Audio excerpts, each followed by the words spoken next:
Welcome back to my channel, welcome back to earth mom Dehradun और मैं हूँ ज्योति। Welcome करती हूँ सभी का अपने चैनल में। आई होप आप सब लोगों ने इस टाइम पे खाना वाना खा के फ्री होके मस्त ब्लैंकेट के अंदर बैठ के इस वीडियो को एंजॉय जरूर करेंगे। तो आप सबकी इन्फॉर्मेशन के लिए बता दूं कि मैं हर रात 10 बजे आप सबके लिए मैडम और जनाब की रिएक्शन वीडियोस लेके आती हूं, तो बिना मिस आउट करे हुए जरूर देख लिया कीजिए। सो दोस्तों, सबसे पहले आज मैं वीडियो शुरू करने से पहले यानी कि अपने रिव्यू आप सबके साथ शेयर करने से पहले एक रिक्वेस्ट सारे यूट्यूबर से करना चाहूंगी, सारे व्लॉगर से करना चाहूंगी कि गाइस, जब भी आप किसी मेडिसिन का ऐड करते हो यानी कि जब भी किसी मेडिसिन का प्रमोशन करते हो, तो प्लीज अपनी वीडियोस के साथ साथ एक डिस्क्लेमर जरूर डाल दिया करो। बिकॉज जब भी आप किसी मेडिसिन का प्रमोशन करते हो तो आपको देखने वाली जितनी भी जनता है, जो आपको ब्लाइंड फॉलो करती है, आपकी हर चीज पे यकीन करती है, ट्रस्ट करती है, वो आपके हर स्टेप को फॉलो करती है। और ये भी एक सच्चाई है कि हर मेडिसिन हर किसी इंसान पे सूट नहीं करती, हर किसी बॉडी पे सूट नहीं करती। बॉडी में किसी को कुछ प्रॉब्लम्स होती है, किसी को कुछ प्रॉब्लम्स होती है, तो क्या उन प्रॉब्लम्स के बावजूद उस मेडिसिन को लेना रिस्की है या नहीं। इसीलिए प्लीज जब भी किसी मेडिसिन का एड आप लोग करो तो एक डिस्क्लेमर जरूर नीचे डाल दो।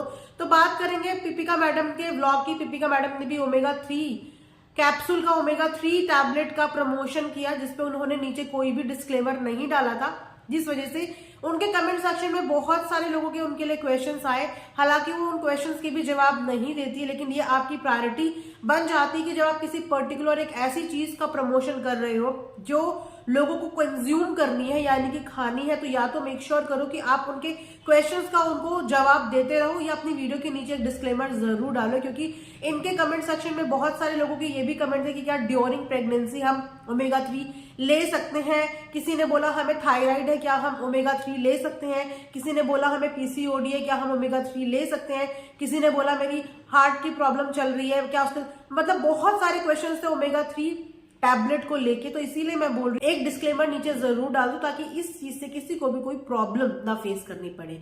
तो जैसे कि आपने देखा कि अभी मैडम की कुकिंग क्लास खत्म नहीं हुई थी, यानी कि मैडम की प्लेटर की कॉपी दुनिया खत्म नहीं हुई थी, कि वहां पे ननद की यानी कि डब्बा की अपनी कुकिंग की दुनिया शुरू हो चुकी है। जहां पे आपको पता ही है कि कुकिंग के मामले में डब्बा के हाथ कितने ज्यादा टाइट है। कोई भी चीज बिना गिराए, बिना उस चीज का कांड करे हुए डब्बा कभी भी नहीं बना सकती। तो डब्बा ने एक बहुत ही क्यूट जेस्चर दिखाया कि चलो उसने इनिशिएटिव लिया अपने हस्बैंड को स्पेशल फील कराने का। बिकॉज हस्बैंड बहुत दिनों से लगा हुआ है उनको पैम्पर करवाने में, मतलब पैम्पर कराने के लिए उन्होंने कोई कसर नहीं छोड़ी। चाहे वो दोस्तों से ले लो, चाहे अपने अम्मी अब्बू से ले लो, चाहे उनके अम्मी अब्बू से ले लो, मतलब सबसे भर भर के पैम्पर करके यहां तक भर दिया होगा मुझे लगता है। अब अगले 1 साल तक तो डब्बा को जरूरत नहीं होनी चाहिए पैम्परिंग की। तो डब्बा ने भी एक स्वीट जेस्चर दिखाया कि गाजर का हलवा बना रही थी। लेकिन मेरा मानना यह है कि जब आपको कोई चीज बनानी नहीं आती और फर्स्ट टाइम आप किसी चीज को ट्राई कर रहे हो, तो महफिल को बिठा के मत खिलाओ।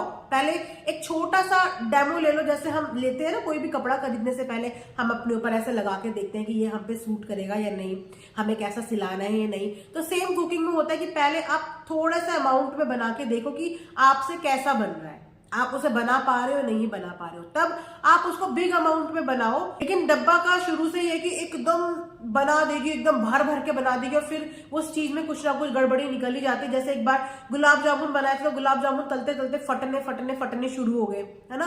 तो गाजर के हलवे में भी कुछ ऐसा ही हुआ कि जब डब्बा ने गाजर का हलवा डेगची में डाला ही था, मुझे तभी लग रहा था कि यार इसने घी तो इतना सा लिया है, इतना सा घी तो हम तड़के में भी इस्तेमाल नहीं करते, इससे ज्यादा ही करते हैं। उसने इतने सारे गाजर में इतना सा घी उसने डाला था। बाद में क्या करना पड़ा, उस घी को वापस से डालना पड़ा ना ऊपर। तो वेस्ट करने से अच्छा चीज को पहले स्मॉल क्वांटिटी में ट्राई करो और उसके बाद आप उसको दोबारा बनाओ। तो खैर गाजर का हलवा बना, सबको एक एक कटोरा मिला, लेकिन वहां पे कहीं पे भी इनके इनलॉज नजर नहीं आए। क्योंकि ऐसा भी नहीं है कि अब इनलॉज इनके जो है वो कैमरा फ्रेंडली बिल्कुल भी नहीं है। थोड़ा बहुत वो आते हैं, दिल्ली व्लॉग में वो देखने को मिले, मुंबई जब वो आते हैं तब वो व्लॉग में आते हैं। लेकिन जब डब्बा ने डिक्ची भर के गाजर का हलवा बनाया, और डॉक्टर खाला तो मुझे ऐसा लगता है वो दहेज में ही लेके आई है, क्योंकि वो वहां रहती तो वहां ले जाती है, यहाँ रहती है तो यहाँ ले जाती है।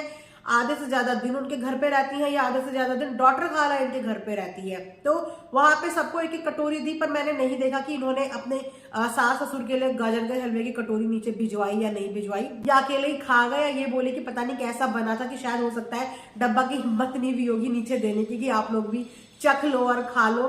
खैर चलो, डब्बा ने कोशिश तो करी, लेकिन खाना इस तरीके से वेस्ट ना किया जाए। तो उसके बाद आप लोगों ने अगर देखा होगा तो डब्बा ने अपने प्लॉट के भी सबको दर्शन दिखाए, और डब्बा के प्लॉट में बाउंड्री चल रही है और साथ ही साथ थोड़ा बहुत कंस्ट्रक्शन भी दिखाया।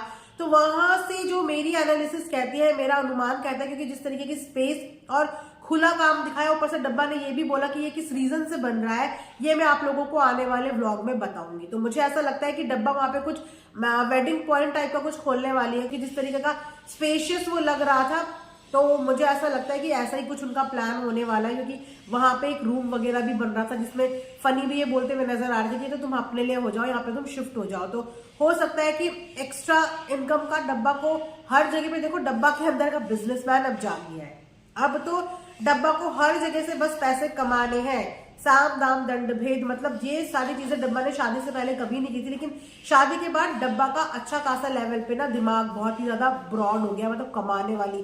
तो डब्बा ने सोचा मैं यहाँ रहूं या ना रहूं, एक प्लॉट लेके डाल देती हूँ। प्लॉट भी खाली पड़े पड़े क्या करेगा, क्योंकि इन्वेस्टमेंट के लिए लिया है, बनाना उसमें कुछ है नहीं। तो चलो जब प्लॉट खरीद ही लिया है तो उसमें उन्होंने दिमाग लगाया कि कम इन्वेस्टमेंट में एक अच्छा चीजें करते थे, कि मैरिज ब्यूरो जैसी जगह में बहुत हैवी कंस्ट्रक्शन की जरूरत नहीं पड़ती, मौदा जैसी जगह में तो बहुत ज्यादा कंस्ट्रक्शन की जरूरत नहीं है। और आजकल आप जानती हो कि जगह की इतनी मारामारी है, जो लोग वेडिंग पॉइंट में शादी नहीं कर पाते उन लोगों को आजकल प्लॉट्स भी अवेलेबल नहीं मिल रहे हैं शादी के टेंट लगाने के लिए। तो वहां पे डब्बा ने एक तीर से दो शिकार कर दिए, मेरी प्रिडिक्शन ये कहती है। बाकी तो आने वाले व्लॉग में पता चल ही जाएगा कि वो स्पेस किस चीज के लिए इस्तेमाल हो रही है, बट मुझे लगता है कि वहां पर डेफिनेटली कुछ शादी वादी का काम भी खुलने वाला है।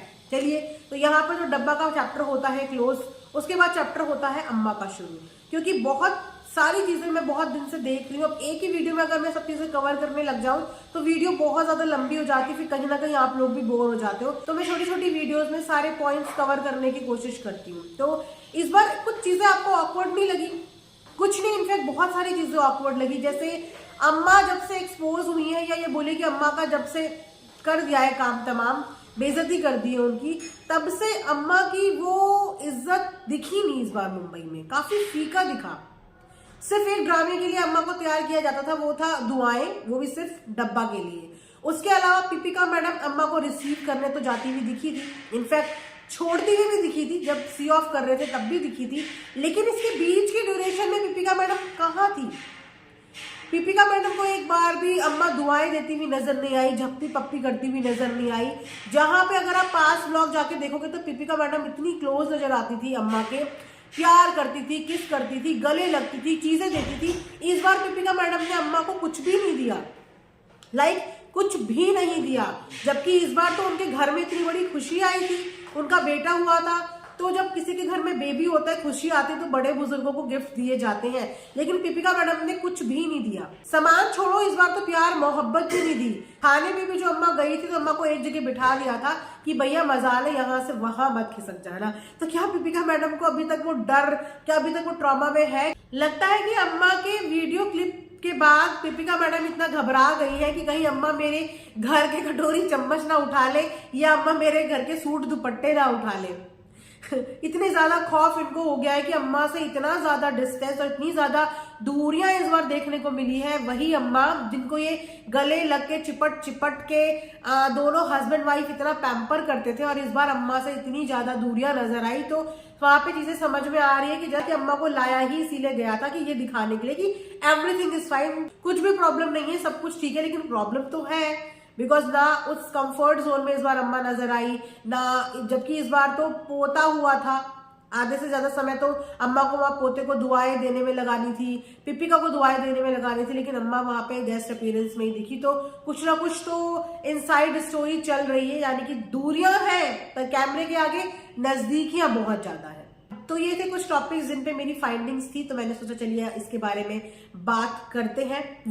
बहुत जल्दी आ रहा है फनी का बर्थडे, और ये भी पता चलने वाला है कि फनी को एक्चुअल में गिफ्ट मिला क्या है। बेचारा फनी तो कितने भी गिफ्ट दे दे, लेकिन उसके गिफ्ट का सरप्राइज की मटिया पलेद हो जाती है।